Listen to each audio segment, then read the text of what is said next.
welcome to Turn the Page, the official podcast of the Syosset Public Library.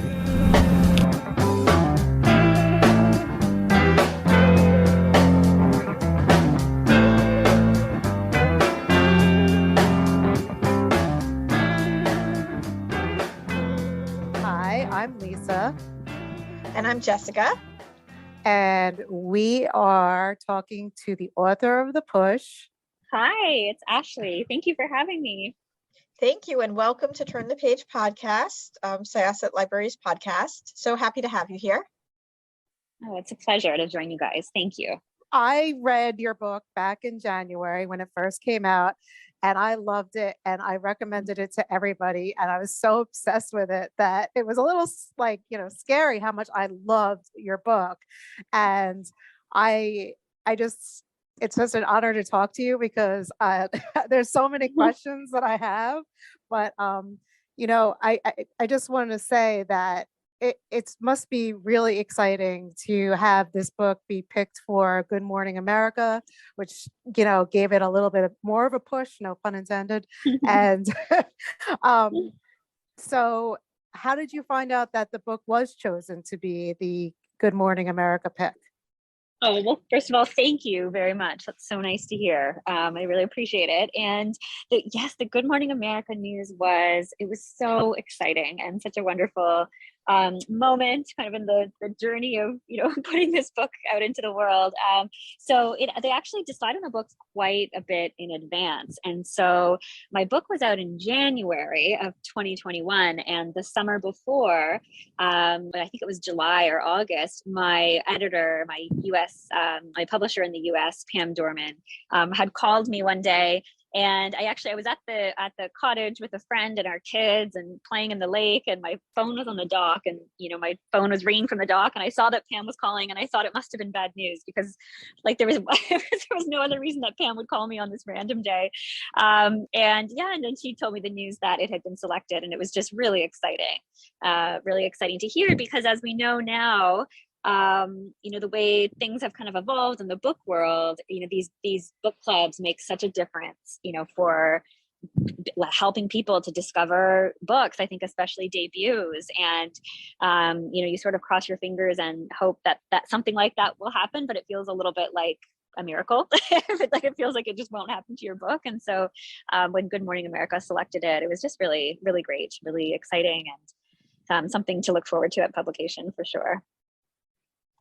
So this book was wild and obviously touched on some very interesting and sensitive themes. Where did it all begin for you? Yeah, it's funny. It was never my intent for it to turn out, in the way that it did, and that it is a very sort of intense book that touches on some darker, more serious themes. But I think where it began, I'd always had a real interest and sort of like an obsession in the idea of motherhood. Although I wasn't always sure that I wanted to be a mother myself, but my obsession or sort of curiosity was more about, why women choose to become mothers, and how does it actually change your life? How does it really feel? And I was always very aware, I think even as a younger person, about the fact that not all women, were meant to be mothers or wanted to be, and not all women who became mothers, were happy about that decision. I knew that there must be, this sort of regret in there somewhere. I could just always tell that it was, messier than what society sort of had shown us, and was always sort of interested in reading books and that sort of thing about motherhood.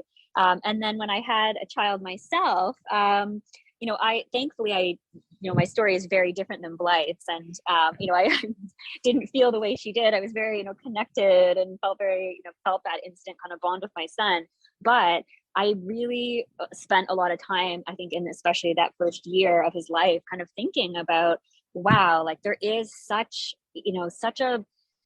there's so much expectation that we are meant to have over what this experience is like, and it's really not. It is so often motherhood, it does not look the way we are taught that it should, or doesn't feel the way we're taught we should feel. Even the way we're meant to sort of speak about motherhood, the language we're supposed to use, and sort of this pressure to be saying certain things about your baby and your experience. And I could kind of see around me, even in the friends I had that were all having their first children, around the same time, there was just this disparity there. It was just a strange experience. And I really wanted to write about that. I think that's really what was on my mind. And I wanted to explore one woman's experience of motherhood, when it turns out to be nothing, like what she was told it would, or what she hoped it would, or how she was meant to feel. And I think I also, I started writing when my son was 6 months old. So I was really in the throes of it all at that time, the extreme sleeplessness and, a lot of that self-doubt, like, am I doing the right things? And am I feeling the way I'm supposed to feel? And, all of that, I think, was just really intriguing for me to explore all of that on the page, through this book and through the character of Blythe. And so that's kind of how it all began. And it did get, darker and darker sort of as I was writing. I think just based on what was really intriguing me about motherhood and fear and anxiety and sort of all of that. That I think a lot of mothers can relate to. So I had a very interesting question. Is there a reason that do you know anybody? I just thought the names were very interesting. Blythe, Fox, those aren't like typical names. Like, what inspired you to use these names? Yeah, good question. Oh, that's a great question. Yeah. it's really funny. I feel like I honestly did not put that much thought into their names. And I think it's because when I think it's because when I sat down to write the book, I had a 6-month-old son. I didn't dream that this book would be published one day. It was sort of just this thing I was quietly, secretly kind of, pursuing during the little bit of time I had. And so I think especially when it's your debut, like those were just the names that sort of came to me. I just always loved the name Blythe, but, and Fox, I sort of wanted something a bit different. And, sort of, I feel like the name Fox kind of, sort of conjures up, a lot. I don't know, just kind of, and even the name Violet, I honestly did not, readers actually pointed out, once the book was out, readers pointed out to me, that Violet is only one letter away from the word violent, which I had I know. Did you, wait, Lisa, you're nodding your head. Did that just gave me the chills, like thinking about it, because she's so disturbing. That's why but it's also a soft name. Like, when you think about it, like, it's such a soft, it's a beautiful name. It's a flower. Yes. It's purple. Yeah, I know. Yeah. But so that kind of made me laugh once I figured that, when somebody pointed that out to me. That is funny. So, yeah. But it is funny about the names, because at writing my second book now, I thought, okay, I really need to, because now that people, once you sort of realize the things that people ask you about your book, I thought, okay, I got to really think about the names of these next characters and put some thought into them. Even the name Gemma, like, you don't hear that outside of like England. That's like a very common British name. Like, we don't hear that too much. I mean, I don't know about in Canada, but in America. I don't know. Yeah. Yeah, it's true. Yeah, I knew a little girl. Someone I know had a little girl named Gemma. There's just names that kind of you'll come across a name and it just sort of sticks with you as like, oh, I like that name. And those names tend to sort of show up in my writing somewhere. Yeah, it's funny. The title, The Push. Was that meant to be sort of like a double meaning? I mean, there's the push, like you're pushing your child out of your body. And then the other meaning of the push, where if you read the story, you know what push they are referring to. Or maybe both. Yes, it was meant to be those things. All of those things sort of have more than one meaning. And it's funny with titles. I mean, I didn't have a title for the book while I was working on it, for a very long time. It was just the Word document on my desktop was just called Untitled, very creative. And so I just couldn't bring myself to kind of, commit to a certain name for this book. But I did, when it was in draft form. But then as I was getting closer to sending it out to agents, I realized I did need to commit to some sort of title to send it out. And I had done some brainstorming and sort of trying to think of something, and nothing was really sticking. And then one day, sort of out of the blue, I was doing something completely unrelated to, writing or thinking about the book. The title, The Push, just sort of came to me. And it was like one of those moments, it was like a little creative fairy had come down and given me a little gift, or sometimes these creative ideas come from nowhere. And so, yes. And I thought, wow, it really does work on, these different levels, that there is a physical push in the book. And of course, certainly the push of labor. And as readers have pointed out, there's also this concept, I think, in the book, but also just this feeling in motherhood of really, having to push on, having to push through the very darkest of those times and the most challenging of days, as Blythe certainly has to do on many occasions. So yeah, it does work on several levels. And having, I had worked in publishing for a couple of years before I started writing the book, and that experience, taught me that quite often a publisher will change the title of a book for many reasons, because it doesn't feel marketable enough, or sales doesn't feel it works, or there's something else out there that's too close.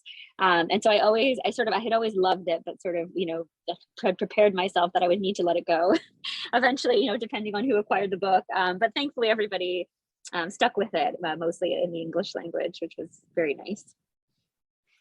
So how long did it take you to write from, beginning thoughts to the end process?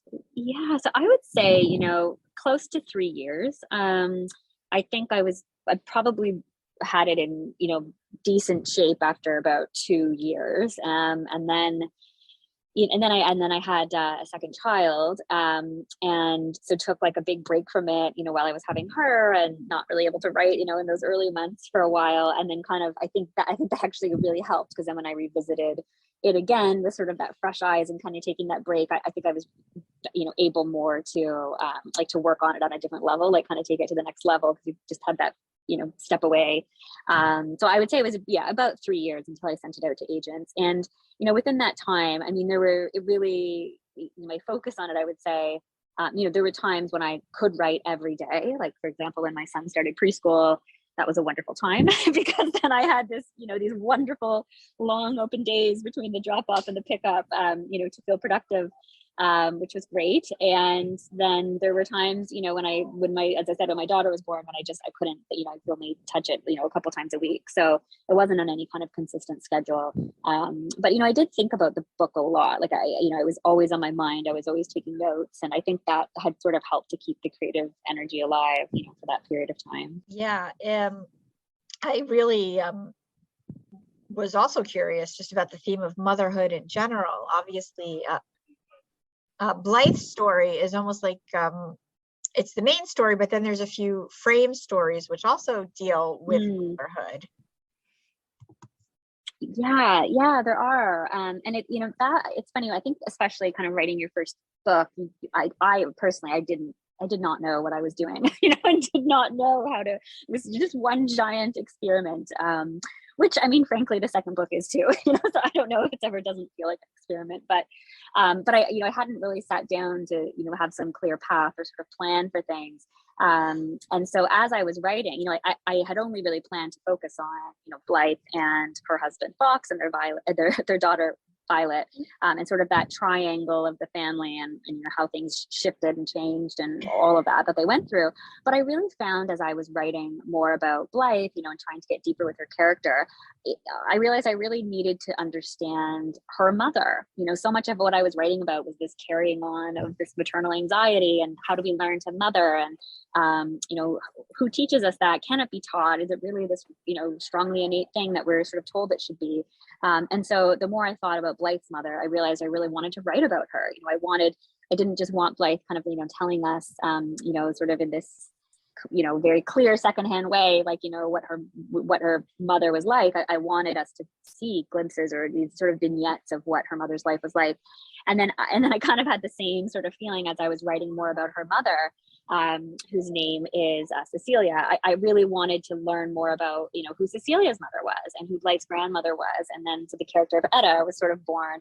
And then before I realized it, I was, sort of writing this more of a multi-generational story in a way, so that we could see these different experiences and how that maternal energy is kind of, passed down through the generations. And then it was really a matter of, I think we're working a lot in revisions and a lot with my editors too, about how to present that in a way that felt like it really fit the book and in a way that would really be satisfying for readers. And so that backstory of those women, took a few different forms over the different revisions and different editing phases. But in the end, I was really happy with how it ended up to sort of be.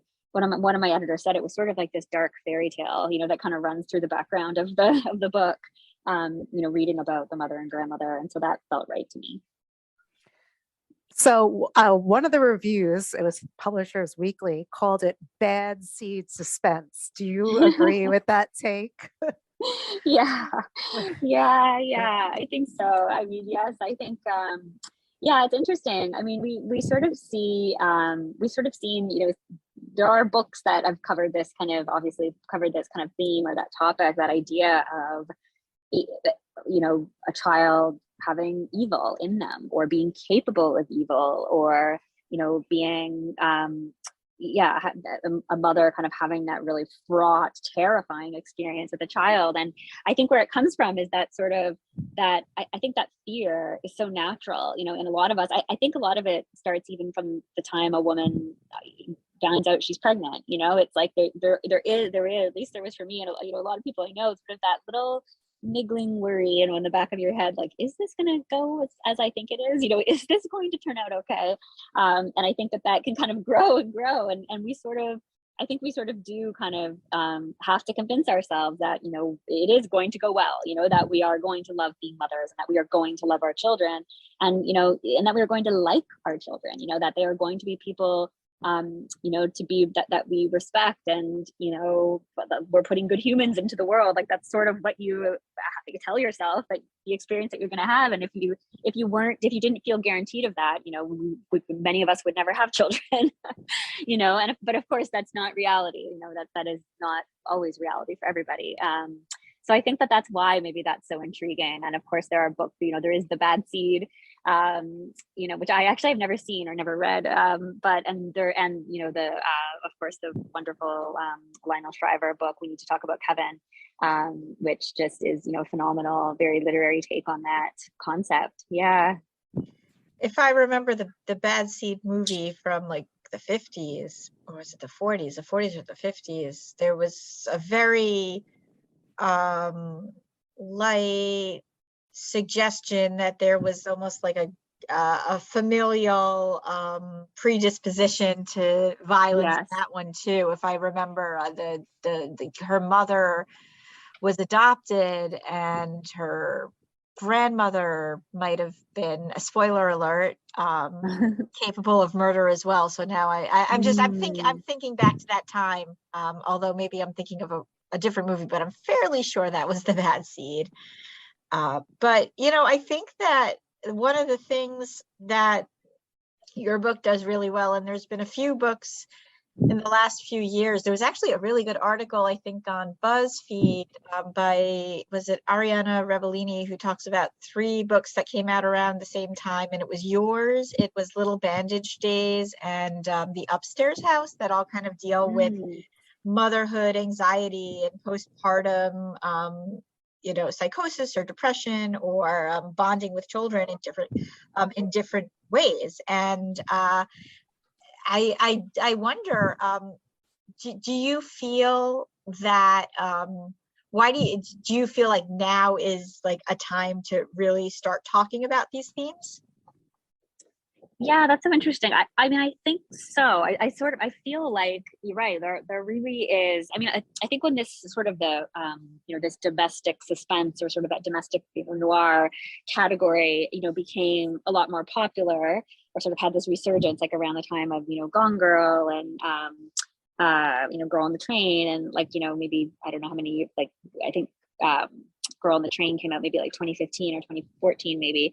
But there was really, I think a lot of the focus was on the marriage, and this idea of like the domestic relationship of that marriage, or like a couple. And then it seemed to sort of evolve to be very focused on motherhood. After that, it was sort of like the next kind of, pivot of what those kind of books were looking at. And there's been such incredible books. Like one of my favorites is The Perfect Nanny by Leila Slimani, which is just a wonderful, chilling, gripping read that looks at that as well. Or Helen Phillips has a book called The Need, which is also just a really fascinating kind of look at that space. So I think that there is an appetite for it. I mean, I think just demonstrated even just by the books that our publishers are buying and people are reading and talking about. And, I don't know what sort of, one of the contradictions there, I think, is that, I think that there, even, we've come, society has sort of, come so far in terms of women's place in society and, all of that, but motherhood remains sort of this one space where I think there are still so many taboos, and there's so much shame attached to, an experience of motherhood that falls outside of the norm, and there's not a lot of, I don't think, like honest dialogue or conversation around not liking motherhood or really regretting the decision to become a mother or not liking your child. Like those are all very, difficult topics that are filled with a lot of judgment. And so I think that I do think that's so sticky, in generation after generation and kind of like, or decade after decade. But I think that there is this interest in women wanting to read about that. And I think that's because, I think while that still remains, I think social media and a lot of other places, have created a lot more dialogue around kind of a more honest, real experience of motherhood. And so maybe those books kind of fit in there, that women are sort of starting to feel a little more compelled to kind of want to think about it and talk about it a little more. I mean, I've talked to a lot of book club groups, a lot of women's book club groups, and who are saying that they had very, very long conversations and debate and heated conversations kind of about everything in this book and the topic of motherhood. So, I mean, I think that's always a good thing, creating conversation where there might not have been before. So you mentioned your next book a little bit. Could you tell us a little bit about it? Yeah, sure. Yes. It's called The Whispers, and it should be out sometime next year. And, it does explore some of the same themes in a sense that it's, very much a book about motherhood and about marriage, and also a little more about female friendship too, which is just, I think that I'll always kind of be interested in exploring those topics. But it is set on one street with, the story is told from the perspective of 4 different mothers from the families on that street. And there is a tragedy that happens involving one of the families on the street. And the book is really about the unraveling of that event, and sort of these, women finding out the ways in which they're connected that they didn't know before. So it's sort of very much rooted in kind of secret and envy and that sort of thing. So it's been a lot of fun to write. I've really enjoyed it. And it's kind of going through the last of the editing stages on it now. So that's so cool. Thank you so much for joining us. Once again, this was Syosset Library's Turn the Page podcast. Our hosts were Lisa and Jessica, and our guest was Ashley Audrain. Thank you so much for having me. It was a real pleasure to chat with you. Thank you so much. And we are going to close this chapter of Turn the Page. It's time to close this chapter of Turn the Page. Join us for the next episode.